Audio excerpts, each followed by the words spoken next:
I'm Betty Swan. Welcome to our show, Wisdom in the Night, where you get help for those tough decisions in your life. Tonight, I have a great guest.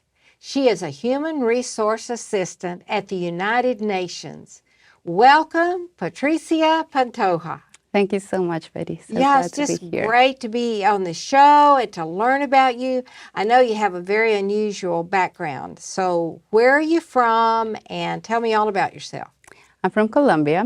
What part of Colombia? Bogota, the capital city. I was raised in Bogota.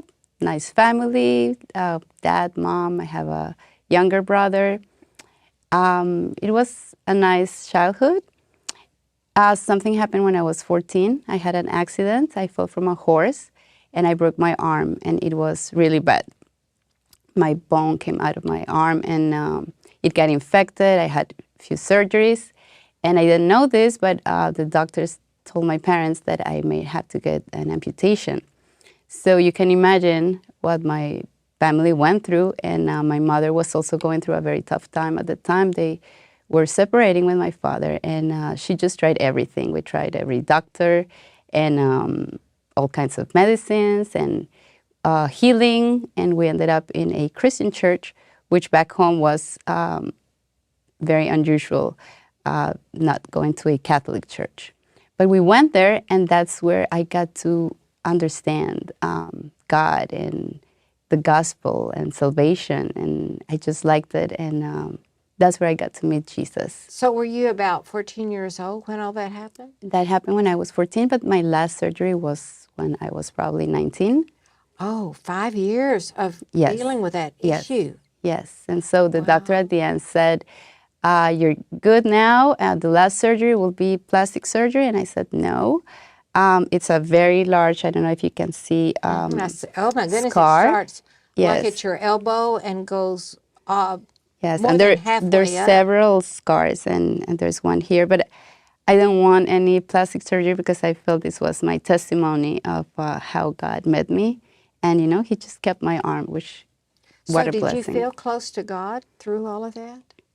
I was always spiritual, but I didn't go to church or read the Bible.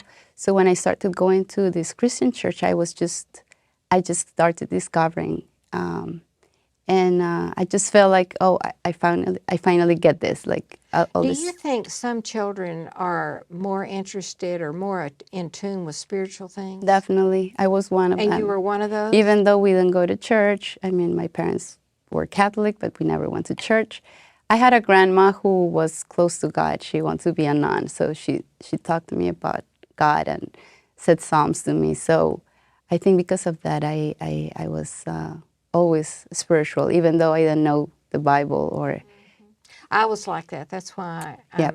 interested in asking you. Mm-hmm.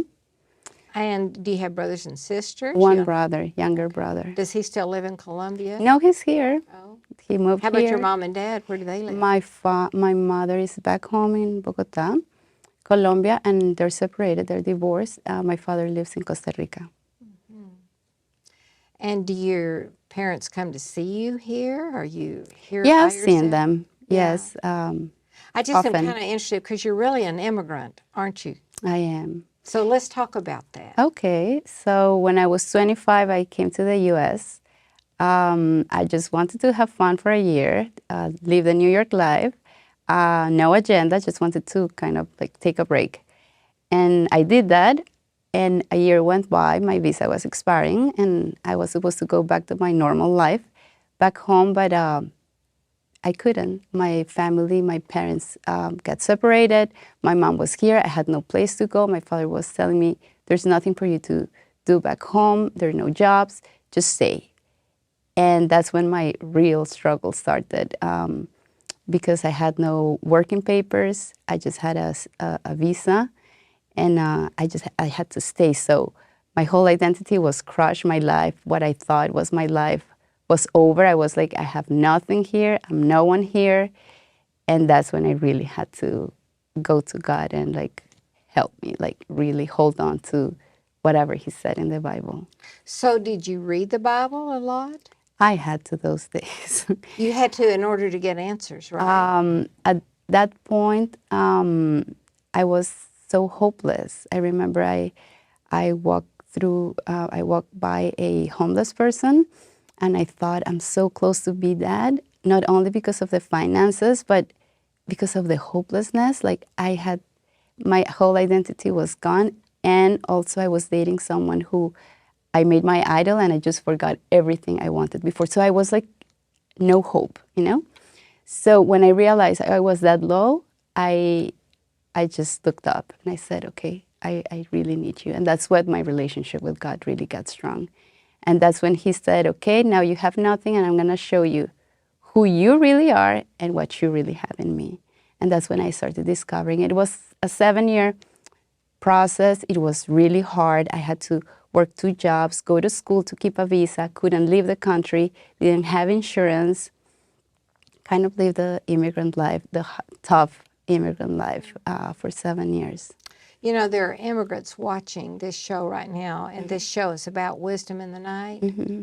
What would you tell someone who was new to the United States, didn't have the help that they either thought they were going to get or they just didn't have any help at all, and they came because they were determined to have a better life, but it's really, really a lot harder than they thought?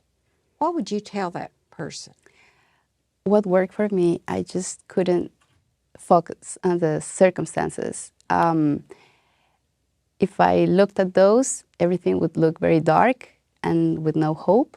I just looked at what God promised. So he said, I have a hope and a future for you. I have plans for you. My grace is all you need, because I was thinking, I have nothing. I have no money. I have no job. I have nowhere to go back to. And he said, I'm sufficient. And, I'm sufficient? yes. God said, I'm sufficient? Yes, my grace is sufficient for you. I'll help you go through this, and you'll be okay.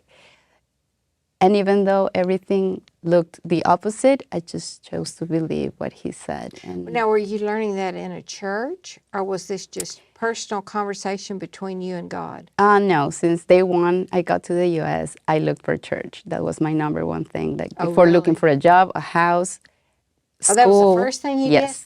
And yes, someone gave me a contact back home, and I called her, and I just joined her Bible study. And I remember the first time I went there, they said, do you have any prayer requests? And I was, yes, I need a job, I need a school, I need a house. And they were making fun, like, you need everything. And truly, I needed everything.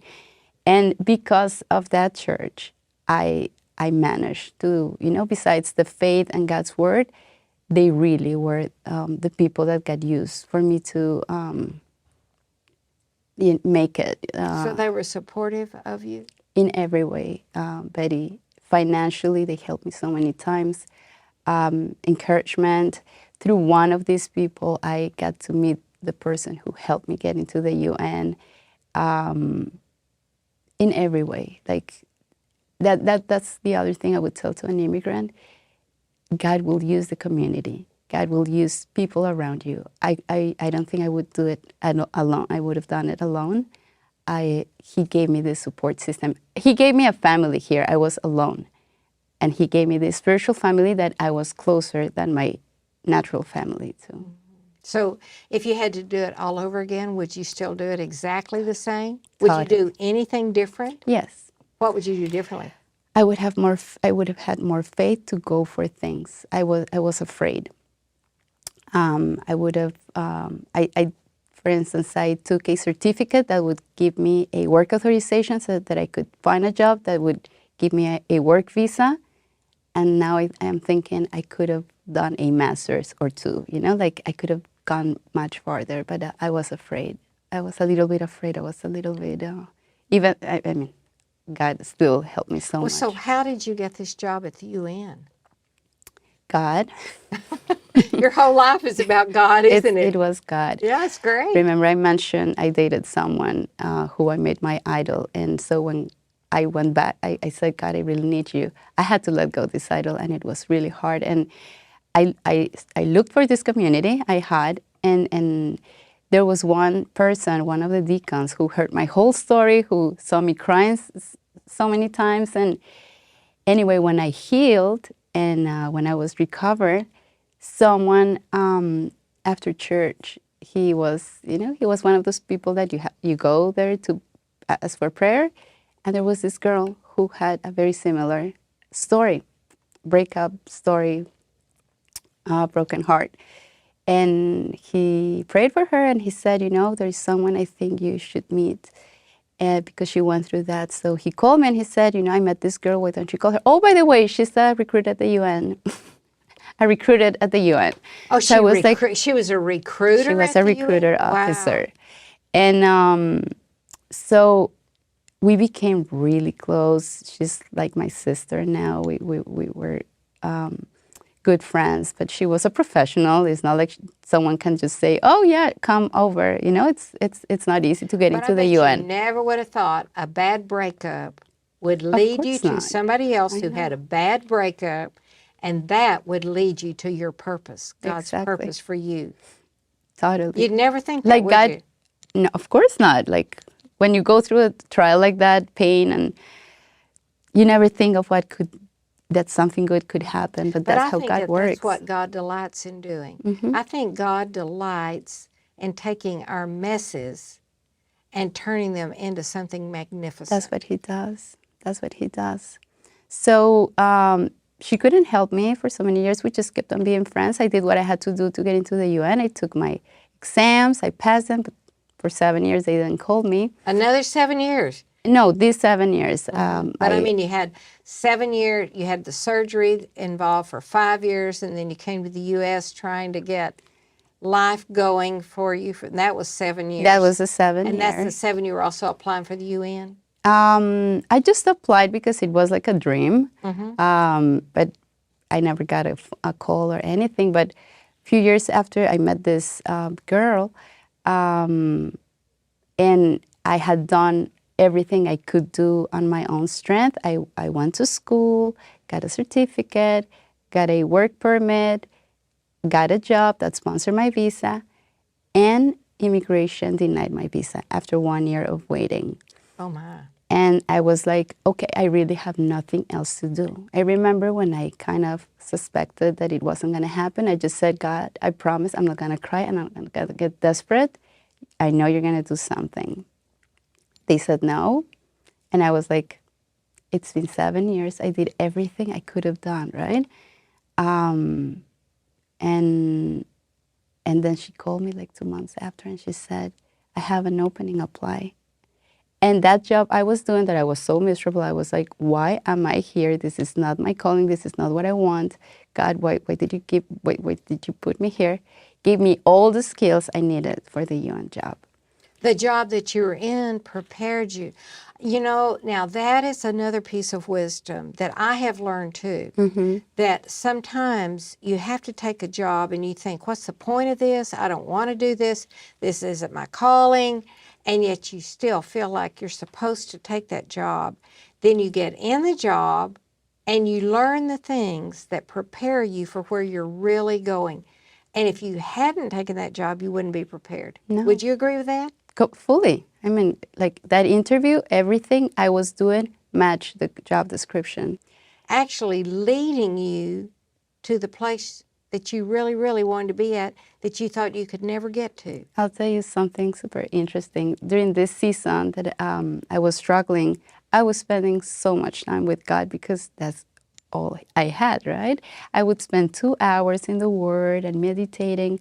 One day, I just read a verse and just spoke to me, and it was about a 7-year trial, and that He would change things for me at the 7th year. It was like that, Betty. At the 7th year, I got the UN job, which meant a visa, which wasn't any visa. It was a diplomatic visa. The immigration officer at the airport would say, welcome to America, with my Colombian passport. That doesn't happen, right? I had insurance. Remember, I couldn't travel for 7 years. I was stuck in the UN. I could not go see my father, my grandmother, who was sick. I got to go to see them. After you got on with the UN. Yes, I got to go to 7 countries that year, and I got my big dream, which was getting married. Everything during that, that period, that's after the 7th year. Wow. Within a year. It was like He completely you know. Have you ever noticed that you can wait and wait and wait on God, and it seems like it's never going to happen? And then when He's ready for it to happen, it's like dominoes falling. Yes, Just, that's how it I mean, happened. like, how did that happen? It's How so fast. that's Would you how agree with that? that's how it I've happened. happened to me. Yeah, well, now what do you actually do at the UN? So when I started working for the peacekeeping missions, and I was recruiting people for the peacekeeping missions in East Africa. So I actually, after 2 months of In East Africa? yes, That's where after I was working in East Africa for 11 years. okay, Yeah, not living there, but going every year working. after 2 months I had to go there to Sudan. I was recruiting for the mission in Darfur when the UN had just started the mission there, and I mean, just imagine 7 years of not being able to go anywhere, and then God sends me to Africa, which was like a dream. So it was good. It was what I wanted. During those 7 years, God also showed me what I was designed. Before, I didn't know. I studied what my parents studied. I didn't know what I wanted. I didn't know what I was good at. So during that time, the church got me or helped me to get into career counseling, and I discovered what was what were my skills, what were What my were they? interests, and both of them were the same, the top two, international and helping people. So the UN was like the perfect thing combination, for you. humanitarian, international. So I was so happy there. And now I'm working in the IT office, so it doesn't feel like that. But I know my purpose wasn't just to get a visa or a insurance or all the nice benefits the UN offers, but something else. So I knew I had to spread God's love there. And so right now, that's what I do. On top of my job, I have a Bible study. I lead a Bible study weekly there, and there are many people that know I'm a believer.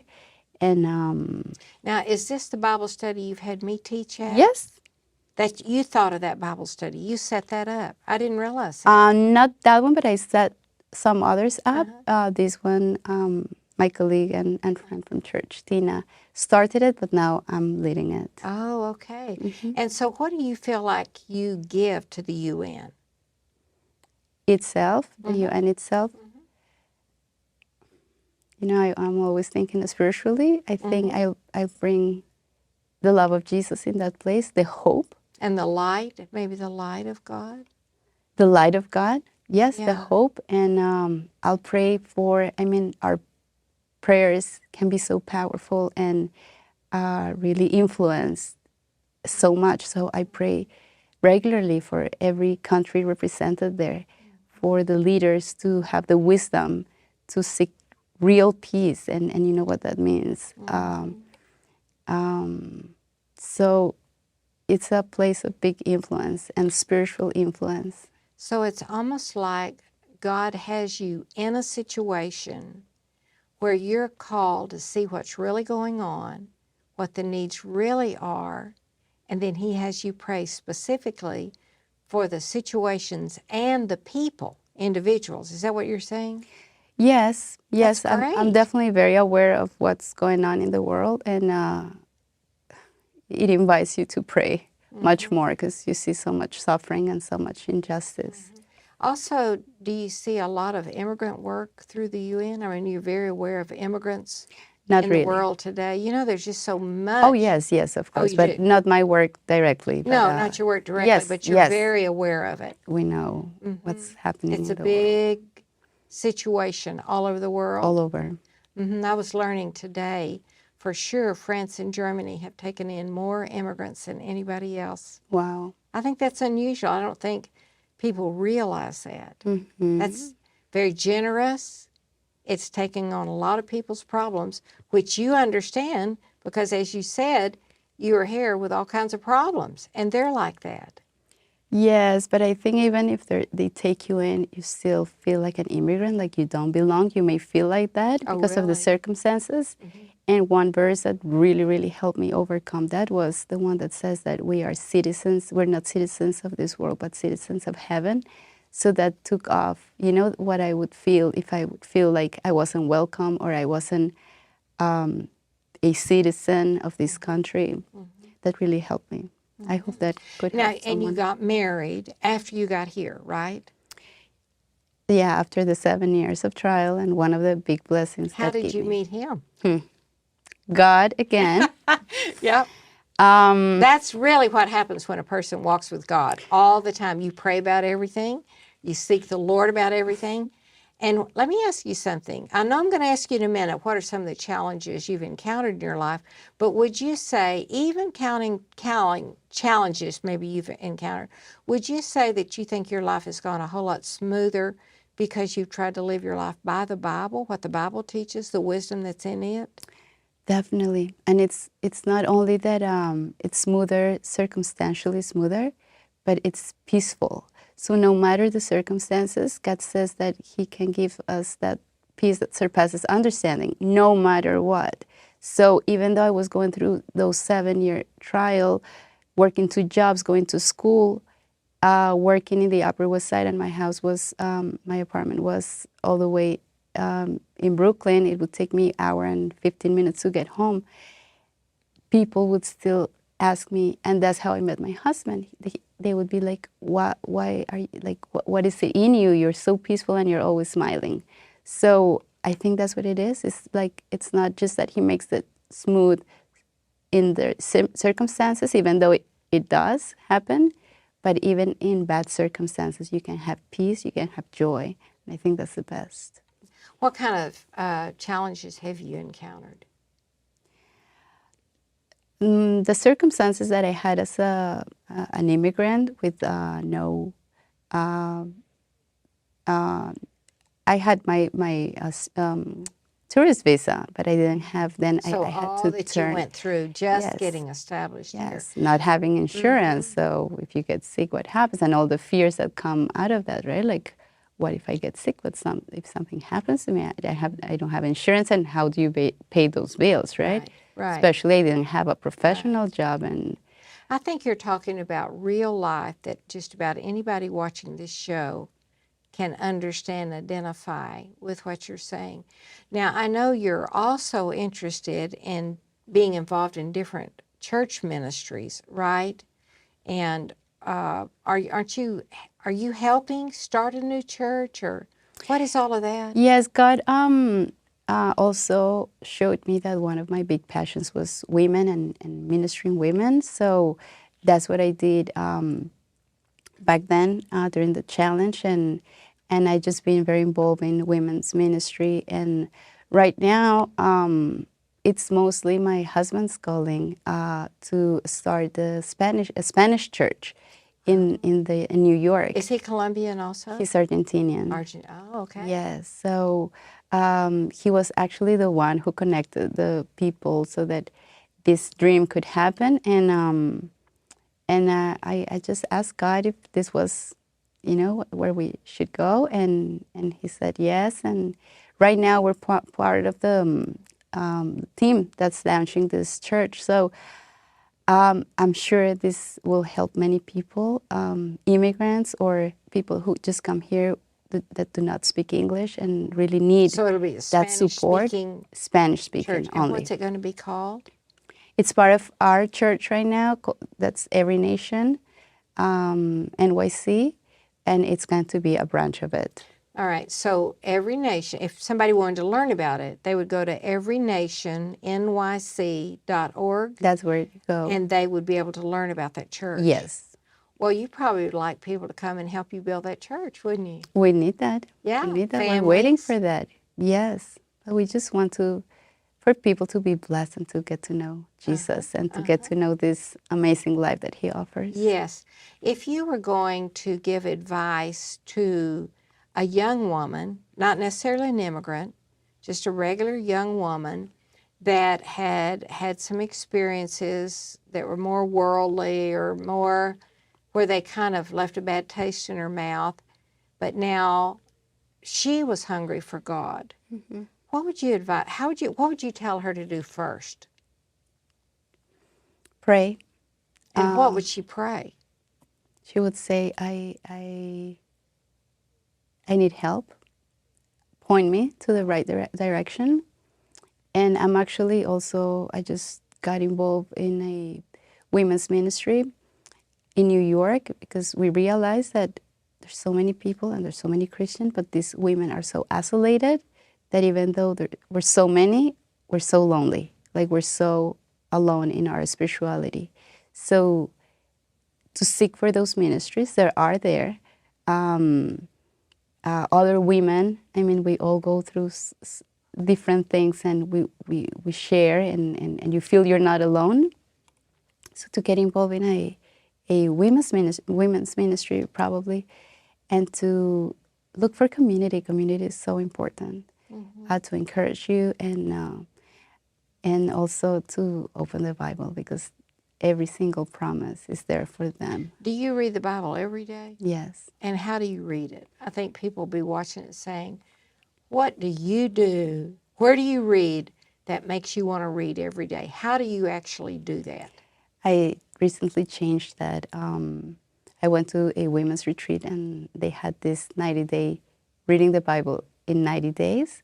So I couldn't catch up with that because I have 3 little ones and a husband. It's very hard. It takes about an hour and a half and I don't have that time. But it definitely got me into the rhythm. So I just started reading the Bible from Genesis, and I'm just going in order. But for someone who has never read the Bible, I would say Psalms and Ecclesiastes, you call it in English, because there's so many promises and so much like advice that you can take from those. I remember I really read those when I was going through the trial. Well, I'll tell you, this has been very interesting. And for those of you that are an immigrant or you're a young woman and you're thinking, is it really possible to walk with God and have God lead you through the difficult times, even when you can't see the answers? Yes, it is. And Patricia has proved it, doing it regularly, even working at the United Nations, looking for ways to help people. You can do it too. Thank you so much for tuning in tonight. It wasn't an accident that you turned on the TV tonight. And I hope you received some wisdom and that you have a great rest of the night, whether you're going to sleep or you're going to work. I'll see you next time. Bye.